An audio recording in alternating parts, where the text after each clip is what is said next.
নমস্কার বন্ধুরা, পম্পার ঘরোয়া রান্নায় আপনাদের সবাইকে স্বাগত। আজ বানাবো ভাজা জিরে দিয়ে একদম সাধারণভাবে মূলো দিয়ে রুই মাছের পাতলা ঝোল। রান্নাটা করার জন্য এখানে আমি 2 পিস রুই মাছ ও অর্ধেক রুই মাছের মাথা নিয়েছি। মাছগুলোতে আমি নুন ও হলুদ মাখিয়ে নিচ্ছি।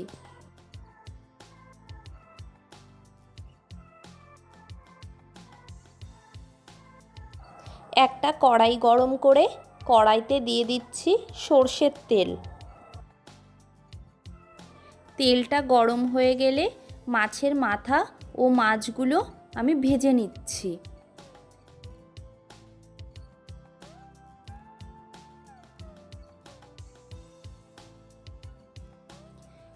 মাছগুলো ভাজা হয়ে গেছে, মাছগুলো একটা পাত্রে তুলে রেখে দিচ্ছি।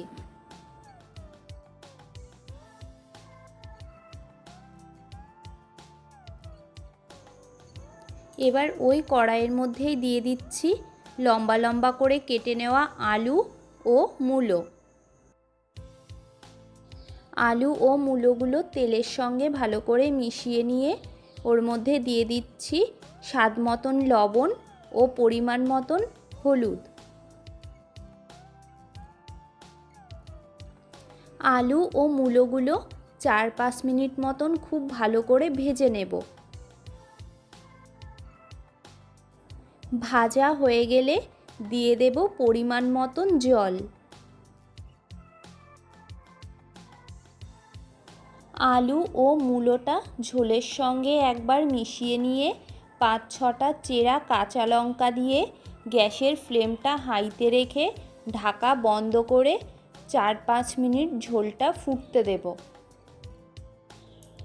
ঝোলটা ভালো করে ফুটে গেলে ঢাকনা তুলে নিয়ে এর মধ্যে দিয়ে দেব ভেজে রাখা মাছগুলো। মাছগুলো ঝোলের সঙ্গে একবার ভালো করে মিশিয়ে নিয়ে আরও 3-4 মিনিট মতন রান্না হতে দেব। আলু ও মূলো গলে গেলে একটা পাত্রে নামিয়ে নেব। আবারও একটা কড়াই গরম করে কড়াইতে দিয়ে দিচ্ছি সরষের তেল। তেলটা গরম হয়ে গেলে ফোড়নে দিয়ে দেব 1 চামচ গোটা জিরে। গ্যাসের ফ্লেম একদম লোতে রেখে জিরেটা ভেজে নেব। জিরেটা ভাজা হয়ে গেলে কিছুটা জিরে কড়াইতে রেখে বাকিটা তুলে নেব।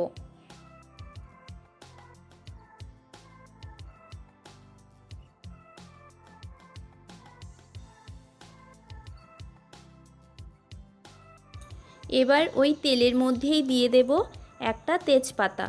তেজপাতাটা 30 সেকেন্ড মতন ভেজে নিয়ে দিয়ে দেব একটা ছোট সাইজের টমেটো কুচি।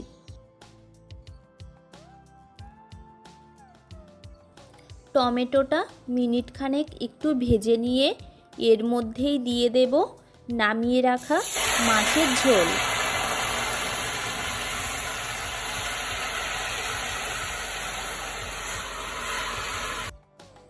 এবার সব কিছু ভালো করে মিশিয়ে নিয়ে ভেজে রাখা জিরে বাটা দিয়ে আরও 3-4 মিনিট হাই ফ্লেমে রান্না করে নিলেই রেডি হয়ে যাবে মূলো দিয়ে রুই মাছের ঝোল।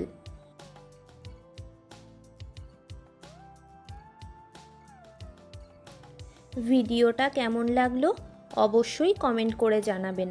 ভালো লাগলে ভিডিওতে একটা লাইক করে চ্যানেলটাকে সাবস্ক্রাইব করে পাশে থাকার অনুরোধ রইল। দেখা হবে অন্য কোনো রান্নার রেসিপি নিয়ে। ভালো থাকবেন, সুস্থ থাকবেন।